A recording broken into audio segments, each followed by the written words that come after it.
Magandang hapon mga kabay. So meron po akong approved repair dito mga kabay. Heat gun siya mga kabay, Stihl 670. Ayan po yung estimate niya. 39212 letter C, Stihl 670. Bali ang papalitan natin mga kabay ay PVC board. Ayan. So yun po ikakabit natin dito mga kabay. So tara, samahan niyo po ako. So yan mga kabay, nabuksan ko na po. Ayan. So pinapainit lang natin yung heating ano natin mga kabay, soldering iron. So habang pinapainit natin yung mga kabay, kakalasin na natin yung screw.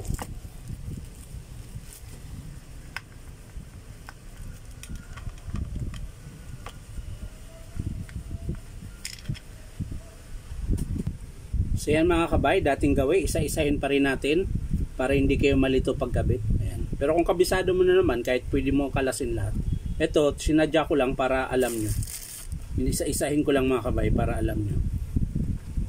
So ayan. Nakalas na po natin yung blue. Ayan. So lilipat mo siya dito mga kabay. Sa may malapit sa rotary button ng init. Ayan. Dito po yung nakakabit mga kabay. Ayan. Tutusok nyo lang dito. Ayan. Tapos papuntang PVC board na mga kabay. Ayan. Masyadong malaki. Babawasan natin yung pinakahinang niya para magkasya. Ayan. Dahil di siya magkasya. Yun. Ayan mga kabay, pasok na. So pwede mo nang hilain to para ma-plaster mo siya ng hinang. Ayan. So isa-isa lang din mga kabay. Ayan. Ihinang ko na po ito. Yung blue. Ayan.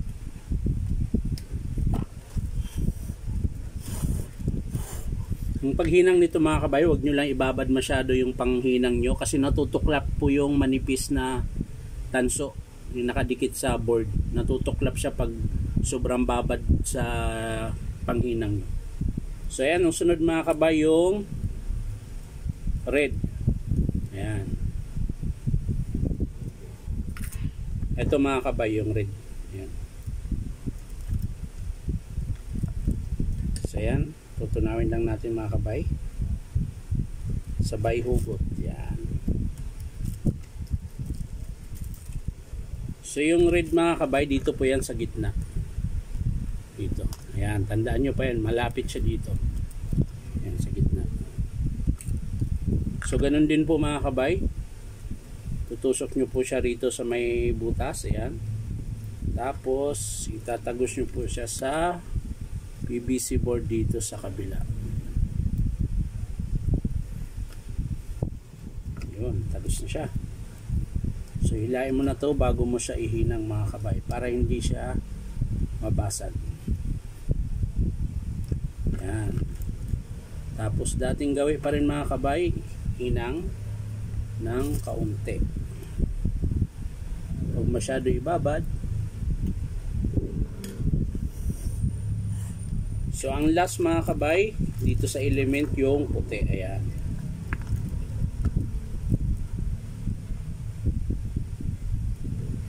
Yun. Saglit lang. Ayan.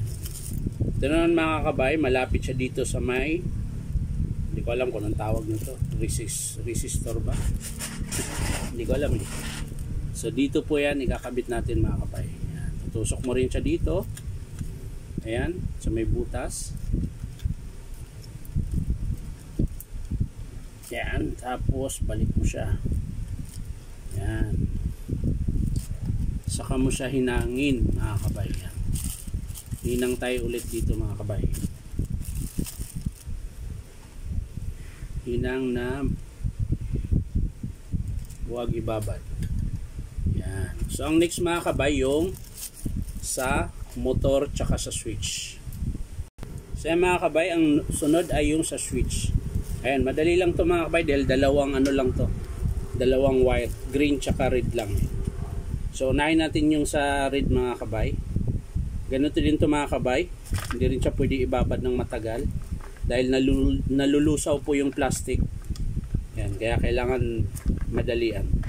Tatandaan nyo lang mga kabay, yung green nandito sa may kulay puti na nakarekta. Yan.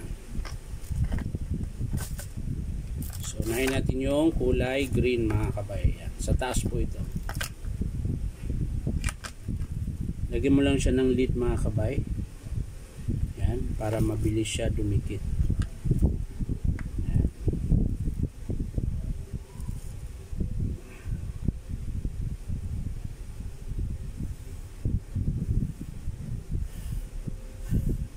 So yan mga kabay, dikit na. Ang sunod yung red. Meron na. So diretso na natin ng dikit mga kabay. Yan.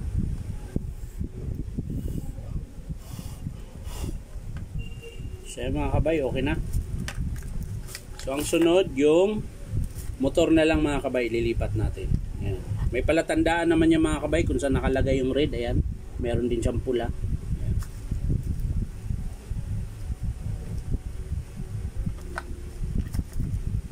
Aray, sakit. Nawakan ko pa yung bagong ano.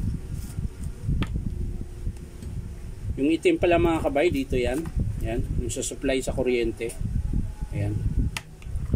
So, luluwagan mo lang naman ito. So, yan mga kabay, pagdugtungin mo lang yung capacitor. Ayan, yung dalawa. Bali, ihihinan ko na siya mga kabay para hindi siya makalas. Ihinangin natin.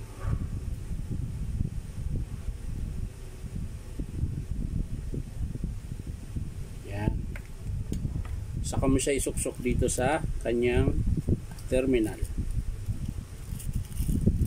Yan. Tapos syempre higpitan natin mga kabay. Yan. So okay na mga kabay. Ang sunod yung sa motor. Ayan. Ganun din ulit mga kabay. Hinangan mo siya para mabilis dumikit. Wala kasi akong flux yung ginagamit sa panghinang para mabilis. So ang ginagawa ko ganun na lang, siyagaan na lang mga kabay. Yan. Tapos yung item. So yan na mga kabay, nakabit na natin. So, isasara na natin mga kabay. Ayan. Ito po yung pinalitan natin. Ayan. Yan po yung pumutok. Ayan mga kabay, bubuin na natin. Lalagay na natin siya sa dapat na kinalalagyan. Uy, yung ano, pinaka-sleeve.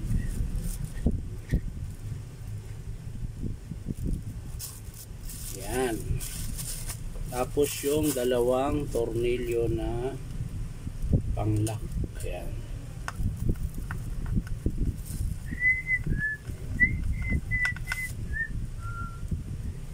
So yan mga kabay, sasara na po natin.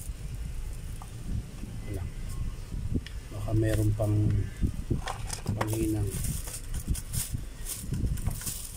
Ayan. So isasara na natin mga kabay at nang matesting natin.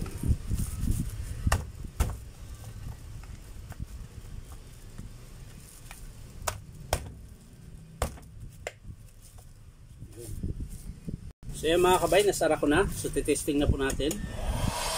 Ayan. So lagyan natin ng init. So yan mga kabay.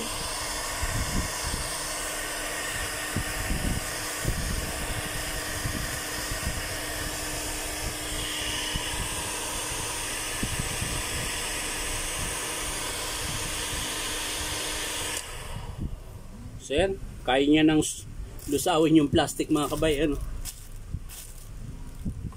Ayan.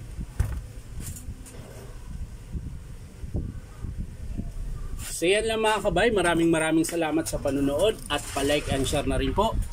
At syempre, subscribe nyo po yung aking YouTube account na Inom Tabay. So maraming salamat mga kabay. Bye-bye.